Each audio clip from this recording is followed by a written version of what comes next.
중국집에 가면 짬뽕과 짜장 주문하실 때 고민하시죠? 우리는 일상에서 많은 선택에 고민을 합니다. 결정장애에 대한 얘기들이 많은데요. 첫 번째 사실은 결정장애는 질병은 아닙니다. 내가 선택에 여러 가지 문제가 있다고 해서 내가 어떤 문제, 질환이구나 라고 생각하실 필요는 없다. 일단 기본 인식은 그것이 필요하고요. 자, 두 번째, 후회 없는 선택을 위해서 나의 결정의 장애를 좀 해소하는 방법 무엇이 있을까요? 이 질문에 저는 어떻게 답을 할 수 있을까요? 보통 우리가 인간의 뇌는 외부에서 정보를 입력받고 처리해서 출력하는 정보 처리 기관이라고 얘기를 합니다. 자, 그럼 좋은 선택을 하려면 어떤 뇌가 되면 좋은 선택을 할 수 있을까요? 왜 우리는 결정장애의 순간을 맞닥뜨릴까요? 결정장애가 어떤 것을 A를 선택하든 B를 선택하든 우리는 하나를 선택하면 다른 것의 선택에 따른 결과를 예측할 수가 없죠. 즉 사실은 A를 선택하든 B를 선택하든 결국은 하나를 선택해야 되는 겁니다. 그러면 어떤 선택이 좋은 선택인지는 저도 모릅니다. 누구도 알 수가 없죠. 중요한 것은 뭘까요? 내가 어떤 상태일 때 A든 B든 선택을 하느냐가 더 핵심이 아닐까요? 내가 A와 B를 무엇을 선택해도 그 선택에 따른 결과를 예측할 수 없다면 이왕이면 좋은 상태일 때 둘 중에 하나를 선택하게끔 유리한 조건을 만드는 게 중요하지 않겠습니까? 우리가 뇌에 아주 든 것이 많다고 해서 결국은 좋은 선택을 할 수 있다. 또 직관과 통찰이 뛰어나다고 해서 좋은 선택을 할 수 있다. 그렇게 100% 얘기할 수는 없습니다. 우리의 환경이, 내가 처한 상황이 너무나 다르기 때문이죠. 결국 뇌 관리의 입장에서는 좋은 뇌 상태를 만드는 원리를 터득을 하고 이왕이면 어떤 순간순간의 선택에서 좋은 뇌 상태를 만드는 나의 습관을 관리하는 것이 훨씬 유리하다는 거죠. 정리하면 좋은 뇌 상태가 좋은 선택을 만든다입니다. 좋은 뇌 상태가 좋은 선택을 만든다. 자, 그럼 중요한 건 어떻게 좋은 뇌 상태를 만드느냐를 알면 되지 않겠습니까? 제가 뇌 모형을 하나 가지고 왔는데요. 뇌는 사실 너무나 복잡습니다. 이것을 뇌과학이나 의사들처럼 모든 기능과 구조를 다 들여다보기는 어렵죠. 그런데 우리가 아주 심플하게 뇌를 진화적 관점에서 좀 본다면 가장 안쪽, 우리 가장 안쪽 잘 안 보이죠?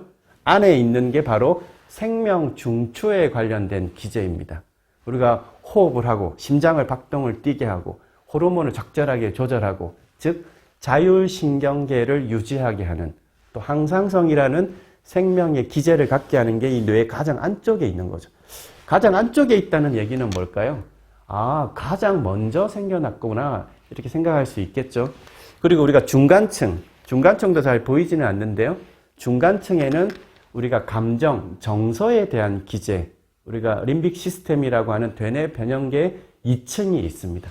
가장 바깥쪽, 우리가 흔히 보는 되뇌 피질이라고 하는 네오콜텍스 영역은 우리가 생각, 사고, 논리, 추론, 언어 영역까지. 그래서 우리가 뭔가 이성적이고 합리적인 뭔가를 하는 인간에게 유별나게 발달된 영역이 가장 바깥층에 있는 거죠. 자, 정리하면 기본적인 뇌 구조는 생명 기제가 가장 안쪽, 감정을 기반으로 하는 기제가 중간 2층, 마지막 3층이 인지사고 영역이란 거 기억하십니까? 자, 여기까지 기본 뇌 구조를 인식했다면 어떻게 하면 좋은 선택을 하는지에 대해서 3단계에 걸쳐서 알려드리겠습니다.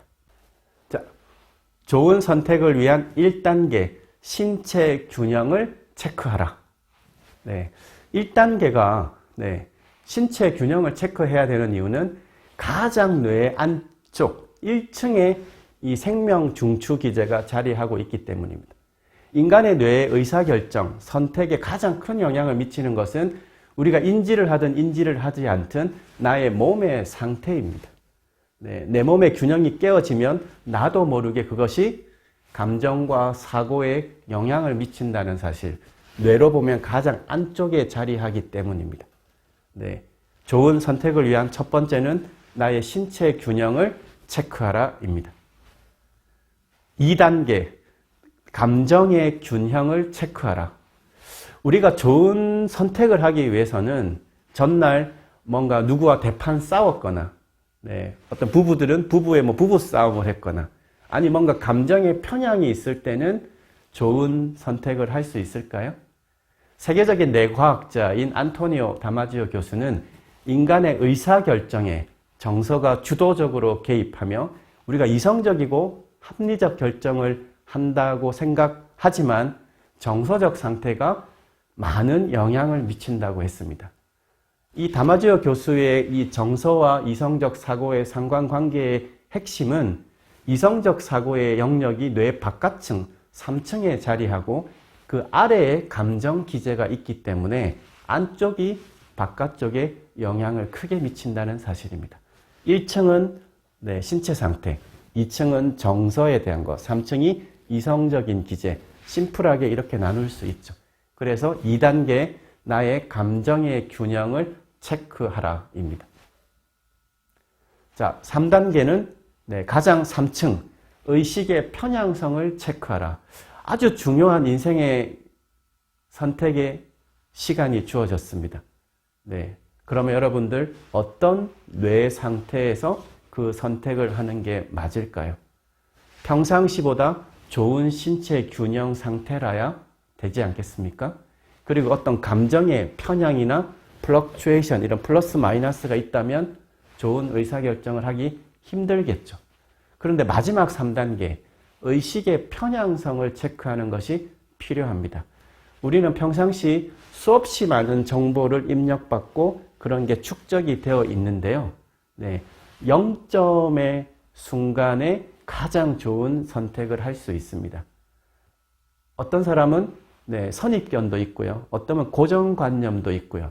사람마다 나이가 들면 틀이 생겨나죠.